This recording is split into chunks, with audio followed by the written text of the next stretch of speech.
નમસ્કાર વિદ્યાર્થી મિત્રો, ગણેશ એજ્યુકેશનમાં તમારું હાર્દિક સ્વાગત છે. વિદ્યાર્થી મિત્રો, ધોરણ 10 પ્રકરણ નંબર 7 માં આજે આપણે અંતરસૂત્ર આધારિત પૂછાતા દરેક દાખલાઓની ચર્ચા કરવાના છીએ.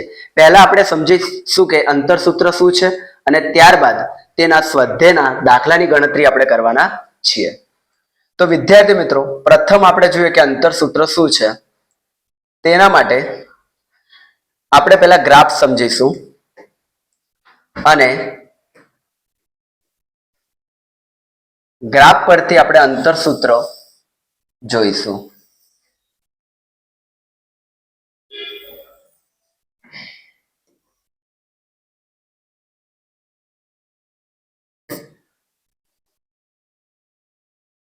હવે વિદ્યાર્થી મિત્રો, જે આ આડી અક્ષ છે એને આપણે એક્સ અક્ષ કહીશું અને આને આપણે એક્સ ડેશ અક્ષ કહીશું. ઓકે, તેવી જ રીતના જે ઊભી છે એને વાય અક્ષ કહીશું અને આને આપણે વાય ડેશ અક્ષ કહીશું. ઓકે, તમે જાણો જ છો કે એક્સ અક્ષ અને વાય અક્ષ જ્યાં ભેગા થાય એને આપણે ઉદ્ગમ બિંદુ તરીકે ઓળખીએ છીએ. ઓકે, જ્યાં એક્સ અક્ષ અને વાય અક્ષ જે બિંદુએ છેદે છે એ બિંદુને આપણે ઉદ્ગમ બિંદુ તરીકે ઓળખીએ છીએ. હવે વિદ્યાર્થી મિત્રો, આ બાજુ એટલે કે જમણી બાજુ બધી ધન સંખ્યાઓ આવેલી હોય છે. 1 2 3 4 5 6. આ બાજુ ડાબી બાજુ બધી ઋણ સંખ્યા આવેલી હોય છે. ઓકે, વાય અક્ષ પર ઉપરની બાજુ બધી ધન સંખ્યા હશે.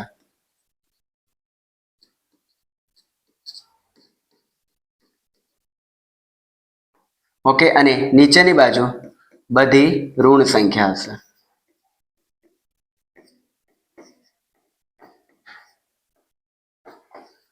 ઓકે, હવે આને આપણે કહીએ છીએ પ્રથમ ચરણ. કયું ચરણ? પ્રથમ ચરણ કહીશું. પ્રથમ ચરણ. ઓકે, હવે વિદ્યાર્થી મિત્રો, આમાં જુઓ તમે, એક્સ અક્ષ છે તો એક્સ અને વાય અક્ષ એટલે કે વાય. ઓકે, હવે અહીંયા જે તમે એક્સ અક્ષ પર જે બી બિંદુઓ છે બધા કેવા છે? ધન છે. અને વાય અક્ષ પર તમે જુઓ બધા બિંદુઓ કેવા છે? ધન છે. ઓકે, એટલે કે પ્રથમ ચરણમાં તમારા જે બી બિંદુઓ હશે બધા કેવા હશે? ધન અને ધન હશે. એક્સ અને વાય. ઓકે, બંને બિંદુઓ કેવા હશે? ધન હશે. ઓકે, ત્યારબાદ વિદ્યાર્થી મિત્રો, બીજું ચરણ. હવે બીજા ચરણમાં બી પ્રથમ એક્સ જ લખાશે, એના પછી વાય લખાશે. ઓકે, હવે વિદ્યાર્થી મિત્રો, એક્સ પર તમે જુઓ તો બધી સંખ્યાઓ ઋણ છે. ઓકે, અને વાય પર તમે જોશો તો બધી સંખ્યા કેવી છે? ધન છે. એટલે કે બીજા ચરણમાં એક્સ અક્ષ ઋણ, એક્સ અક્ષના જે બિંદુઓ હશે એ કેવા હશે? ઋણ હશે અને વાયના કેવા હશે? ધન હશે. ઓકે, ત્રીજા ચરણમાં તમે જોશો, ત્રીજા ચરણમાં જુઓ, એક્સ બી ઋણ છે અને વાય બી ઋણ છે. એટલે અહીંયા લખાશે માઇનસ અને માઇનસ. એટલે બંને કેવા આવશે? ઋણ અને ઋણ આવશે. ઓકે, પછી ચોથા ચરણમાં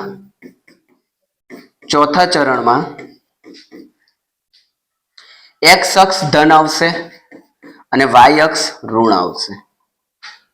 વાય અક્ષ ઋણ આવશે. એટલે એક્સ અક્ષ ધન આવશે અને વાય અક્ષ ઋણ આવશે. ઓકે, તો અહીંયા આપણે લખીશું ધન અને ઋણ. ઓકે, હવે વિદ્યાર્થી મિત્રો, તમને જો કોઈ બિંદુના યામ આપું, ધારો કે પી બિંદુના યામ તમને આપું -3 અને 4, તો તમે જોઈને કહી શકો કે આ કયા ચરણમાં હશે? -3 અને 4 એટલે કે માઇનસ અને પ્લસ છે. ઓકે, એટલે કે ઋણ અને ધન છે. ઓકે, તો બીજું ચરણ આવશે ઋણ અને ધન. ઓકે, તો આ જે પી બિંદુનું યામ છે, ઓકે, પી બિંદુ છે એ બીજા ચરણમાં હશે. ક્યાં હશે? બીજા ચરણમાં હશે. ઓકે, તેવી જ રીતના હું તમને કોઈ બીજું બિંદુ, એ બિંદુના યામ 4 અને 6 છે.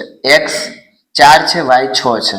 ઓકે, તો આ બંને ધન છે એટલે કે આનો મતલબ આ બંને ક્યાં હશે? પ્રથમ ચરણમાં હશે. કયા ચરણમાં હશે? પ્રથમ ચરણમાં હશે. હવે આપણે જોઈએ, અહીંયા હું કોઈ એક બિંદુ લઉં છું એ, ઓકે, અને એ બિંદુ લઉં છું, એના યામ છે અહીંયા એક્સ અક્ષ પર -2 અને વાય અક્ષ પર 3 છે, ઓકે. તેવી જ રીતના અહીંયા એક બિંદુ લઉં છું, ઓકે, અને તેના એક્સ અક્ષ પરનું બિંદુ છે 6 અને આ છે -3, ઓકે વિદ્યાર્થી મિત્રો. હવે આ બંને બિંદુને હું જોડી દઉં છું, ઓકે, આ બંને બિંદુને હું જોડી દઉં છું અને હવે મારે આ બંને બિંદુ વચ્ચેનું અંતર શોધવું છે. આ બંને બિંદુ વચ્ચેનું મારે અંતર શોધવું છે અને એ અંતર શોધવા માટે વિદ્યાર્થી મિત્રો આપણે અંતર સૂત્રની ચર્ચા કરીએ છીએ, ઓકે. તો અંતર સૂત્ર બે બિંદુઓ વચ્ચેની કેટલું અંતર છે તે જાણવા માટે આપણે અંતર સૂત્રનો ઉપયોગ કરતા હોઈએ છીએ. હવે તમે જુઓ કે એ બી જે આપણે બિંદુઓ લીધા છે એ કયા છે, એ અને બી, બંને વચ્ચેનું અંતર શોધવાનું છે. એનું સૂત્ર થશે x2 - x1 આખાનો વર્ગ વત્તા y2 - y1 આખાનો વર્ગ, ઓકે. x2 - x1 આખાનો વર્ગ, y2 - y1 આખાનો વર્ગ. હવે તમને ક્યાંથી ખબર પડશે કે x1 કોણ છે અને y1 કોણ છે? તો અહીંયા જુઓ, આ જે એ બી લઈએ છે તો આને હું કહીશ x1 અને આને કહીશ x2, ઓકે. આને કહીશ y1 જ્યારે આને કહીશ y2, ઓકે વિદ્યાર્થી મિત્રો. તો અહીંયા થઈ ગયું કે x1 x2 એટલે કે x2 - x1, ઓકે, આખાનો વર્ગ વત્તા y2 - y1 આખાનો વર્ગ. એટલે કે અહીંયા જે x2 છે એની જગ્યાએ હું શું લખીશ 6, માઇનસ x1 છે તો x1 ની જગ્યાએ શું લખીશ -2, ઓકે. તેવી જ રીતના y2 કેટલા છે આપણી જોડે -3 અને માઇનસ y1 કેટલા છે 3 છે, ઓકે. તો આવી રીતના આપણે આ સૂત્રમાં કિંમતો મૂકીશું અને બેઝિક ગણતરી કરીશું તો આપણને બંને બિંદુ વચ્ચેનું અંતર મળી જાય, ઓકે. તો આ અંતર સૂત્ર આધારિત સ્વાધ્યાય 7.1 માં કેટલાક દાખલા આપ્યા છે એ દાખલાની આપણે ચર્ચા કરીએ. ચલો સ્વાધ્યાય 7.1 હવે વિદ્યાર્થી મિત્રો અહીંયા આપ્યું છે નીચે આપેલા બિંદુઓની જોડ વચ્ચેનું અંતર શોધો. નીચે આપેલા બિંદુઓની જોડ વચ્ચેનું અંતર શોધો. હવે અહીંયા જે જોડ આપી છે એ છે 2 3 અને 4 1.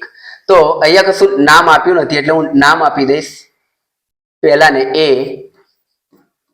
એ બિંદુના યામ અને બીજાને બી બિંદુના યામ કહી દઈશ 4 અને 1, ઓકે. હવે સિમ્પલી તમે જાણો છો કે આને હું કહી દઈશ x1 અને આને કહી દઈશ x2, આને કહી દઈશ y1 અને આને કહી દઈશ y2, ઓકે. અને હવે હું લખી દઈશ અંતર સૂત્ર. કયું સૂત્ર? અંતર સૂત્ર.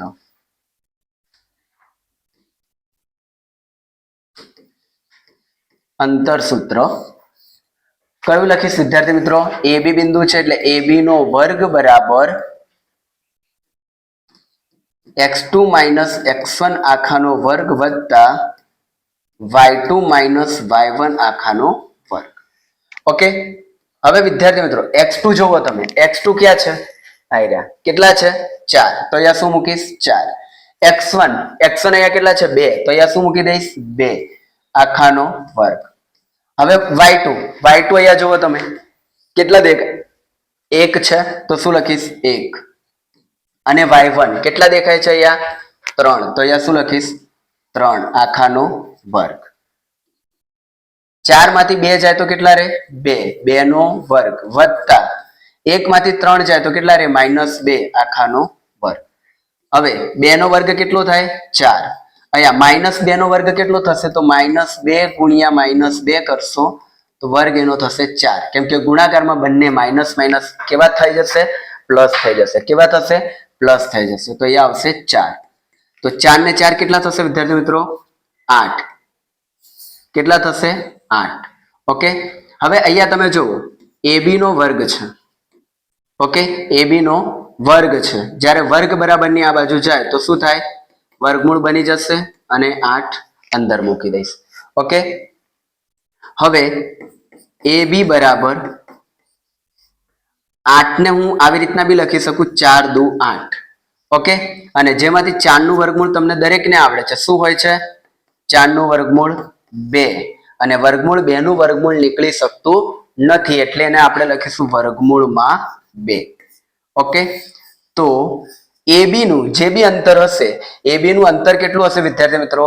2 વર્ગમૂળમાં 2. જ્યારે હવે આ બિંદુઓ તમને આપ્યા હતા ને, એ બંને બિંદુઓ ધન હતા.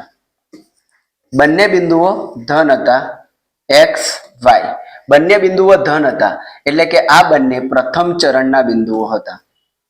કયા? પ્રથમ ચરણના બિંદુઓ હતા. કેમ કે એ બિંદુ A ના જે યામ હતા 2 3 હતા, B ના જે યામ હતા 4 અને 1 હતા.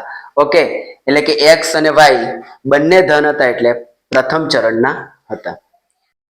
ચાલો વિદ્યાર્થી મિત્રો, હવે જોઈએ આપણે દાખલો નંબર 2. ઓકે, હવે એમાં બી 2 જોડ આપેલી છે, એટલે એકને હું નામ આપીશ A અને બીજાને નામ આપીશ B. ઓકે, એટલે -5 અને 7. બીજાનું છે -1 અને 3. ઓકે, હવે દરેકને હું કહી દઈશ x1 x2, અને આને કહી દઈશ y1 અને આને કહી દઈશ y2. હવે આપણે મૂકવાનો છે અંતર સૂત્ર. તો AB છે આપણી જોડે, એટલે AB નો વર્ગ બરાબર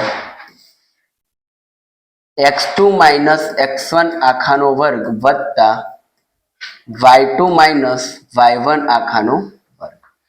હવે x2 જોવો તો અહીંયા કેટલા દેખાય છે? -1, તો અહીંયા મૂકીશ -1.